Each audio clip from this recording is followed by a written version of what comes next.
Now the Peter Bunting-led Rise United camp is refuting claims that its members undermined Portia Simpson Miller, forcing her out as PNP president. Now they were responding to comments made by Simpson Miller loyalist Philip Paulwell, who said the same persons are using similar tactics to get rid of Dr. Peter Phillips. TVJ's Anthony Lugg reports. So those who are talking about Sister P, she knows them. She remembers that same man was one of those pushing her out.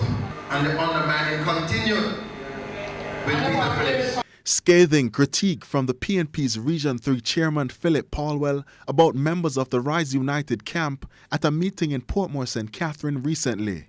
So, at a press conference on Wednesday, we sought a response. There's absolutely nothing that is truthful about that statement.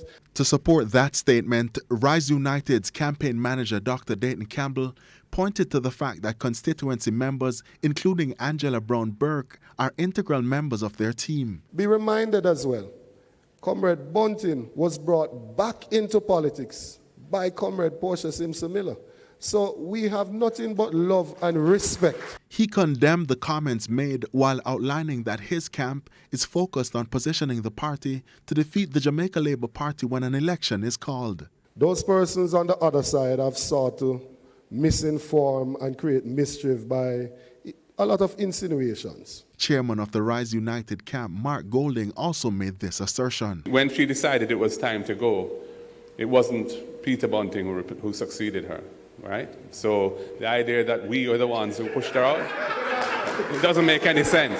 Meanwhile, the Rise United camp made this request of their opponents. I do recall that the former leader said they should keep her out of the campaign, and so I use this opportunity to ask members of the One PNP team, allow the former Prime Minister the dignity of not carrying her into the political arena and allow her image to be used as a political football, because she has served her time, she has done well, and she's now in the pavilion giving her advice, and that's where we'd want her to stay and elevate her legacy, not tarnish it. Anthony Lugg, TVJ News.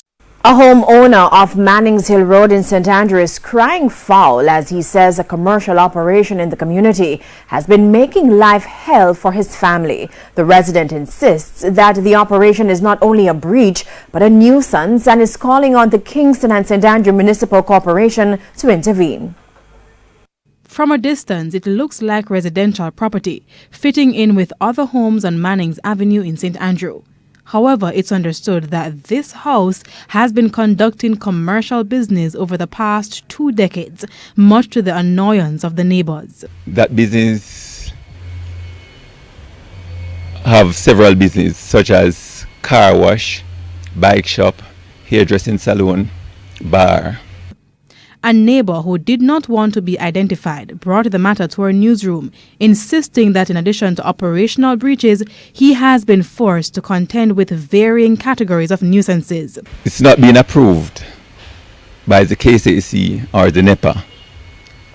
This business carries a lot of nuisances with noise which coming from the machine. When the car, them come to wash, they turned up loud musics.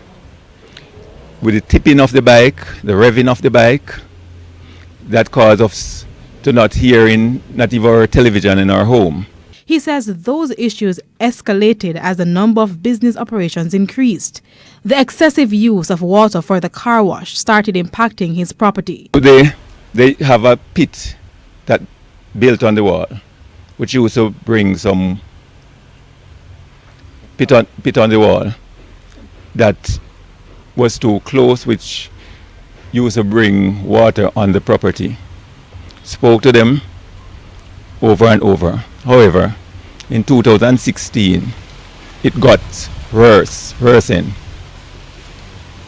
However, in 2016, it got worse, where a lot of water coming from off said premises onto our property. Insisting that this has been going on since 2005, he showed us several letters addressed to varying bodies, including the National Environmental and Planning Agency NEPA and the then Kingston and St. Andrew Corporation. Last week, TVJ News contacted the KSAMC CEO Robert Hill, who said he would have to check the records before commenting. There has been no response as yet. In the meantime, this resident says he wants only one thing. I would like the KCC to act instant. I would like the KCC to have this business removed to a different location out of the residential area, so I can have a peace of mind, me and my family, as I live with two elderlies, 76 years old and 73 years old, who have duress, cannot sleep. Kalisha Williams, TVJ News. The Jamaica Public Service Company announced last week it's seeking a rate adjustment which could see customers paying more for electricity. But over in Old Harbour Bay, St. Catherine, residents say for the past months they've already had to dig deeper in their pockets for electricity bills. We have the details in this report. Old Harbour Bay, St. Catherine shopkeeper Miss Jewel nervously opens her electricity bill. She's nervous because in recent times her bills have totaled more than $100,000. Now to the big reveal. The amount is $336,000. I just have 2 fridge running and I lock up early by 7 o'clock I close. And just the bulb there and 2 bulbs around there. I don't have no outside bulb. We need a flat rate, and I guarantee if the people in Old Harbour Bay get a flat rate, we will have more people in the community paying bills. And she's not the only one who has concerns. More business people came forward with electricity bills in hand. We observed that some had balances brought forward. This shopkeeper's bill moved from $16,000 to over $62,000 in April. That, she says, has since increased to over $120,000. Sometimes I can't buy back my goods. When me done pay a light bill, and I have no money left, me can't work to pay a light bill, and me have 2 pennies to go to school. My niece get one light bill for $17,000. Oh God, man, for $17,000 to $78,000. What we about, so? JPS is wicked to poor people.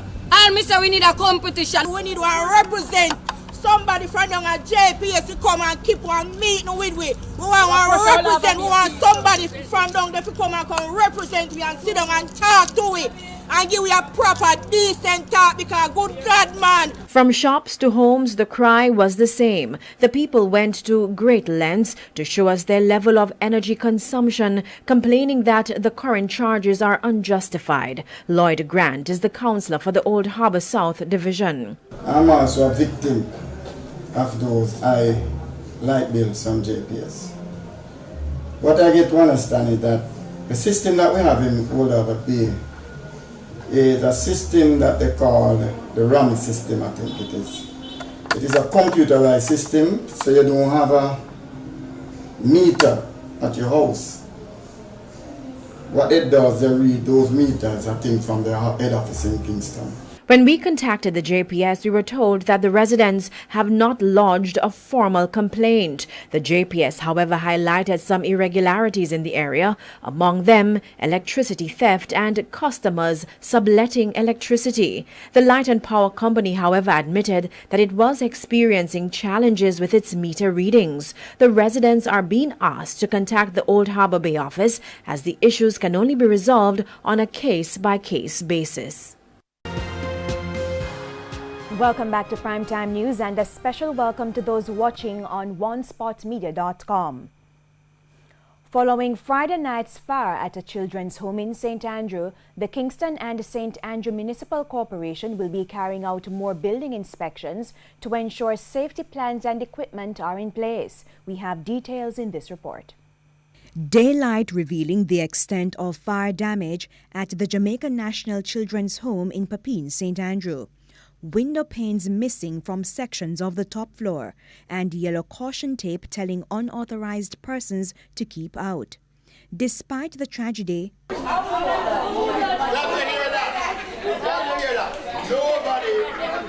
wards who lived there were in good spirits Friday night. None of the 41 children was injured and the 7 caregivers are okay. Still, the Office of the Children's Advocate OCA is deeply concerned.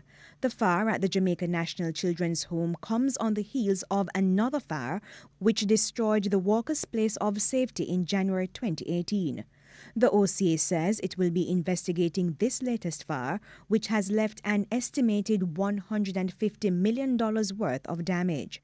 With the councillor for the Papine Division, Venetia Phillips, and town clerk Robert Hill by his side, Mayor of Kingston and St. Andrew, Delroy Williams, says the municipal corporation will be more vigilant. To review all buildings housing children and vulnerable persons to ensure that those buildings have the necessary safety in place, and so that in the event of fires and so forth, that those safety measures and devices and equipment can prevent major damage and also the loss of lives.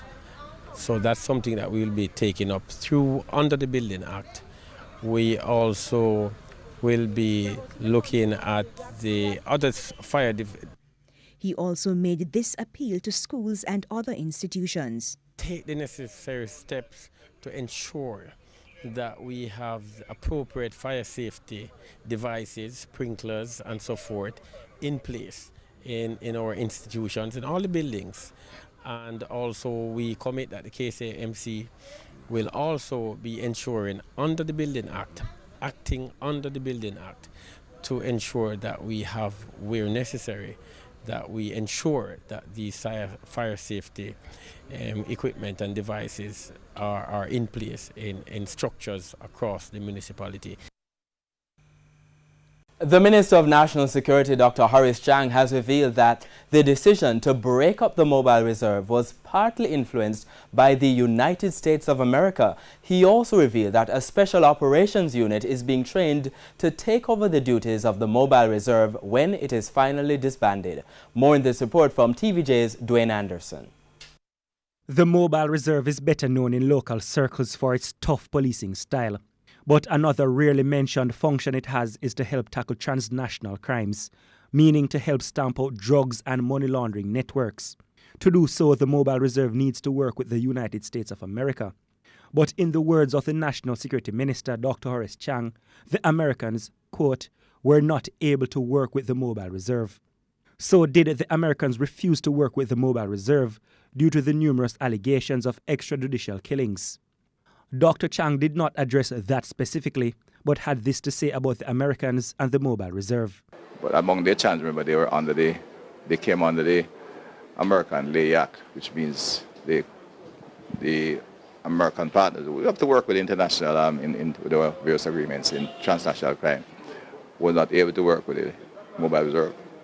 So in spite of what is said for the reason for remissioning and reorganizing them, that was also a major factor in the background, which we tend not to talk about. You know, while we are in the Caribbean, transnational crime will always be a major problem because of our location, and it is absolutely necessary we have a smooth working relationship with all our partners. The Mobile Reserve is now in the process of being disbanded. That decision was made in April following the deaths of 2 civilians in St. Catherine, allegedly at the hands of 3 cops attached to the unit. The commanding officer, Senior Superintendent Terence Bent, was also sent on leave to facilitate the investigations and the winding down process. So months later, what's the status of the Mobile Reserve? They're still active. Sections of its formation are still active. When the Mobile Reserve eventually ceases to exist, a unit will be needed to carry out the work it previously did. And the Minister of National Security says a squad is already being developed.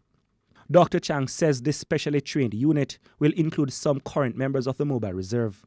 The Commissioner is building out a new special ops team, which will deal with that kind of policing. Men are being trained, and several members from the team as well. It was essentially designed to look at remissioning that section of the police force. But the current need for special operation unit is mobile and highly trained to take on difficult areas is a part of the police formation going forward. Dr. Chang was speaking at the opening of a police station in St. Catherine Friday. Dwayne Anderson, TVJ News.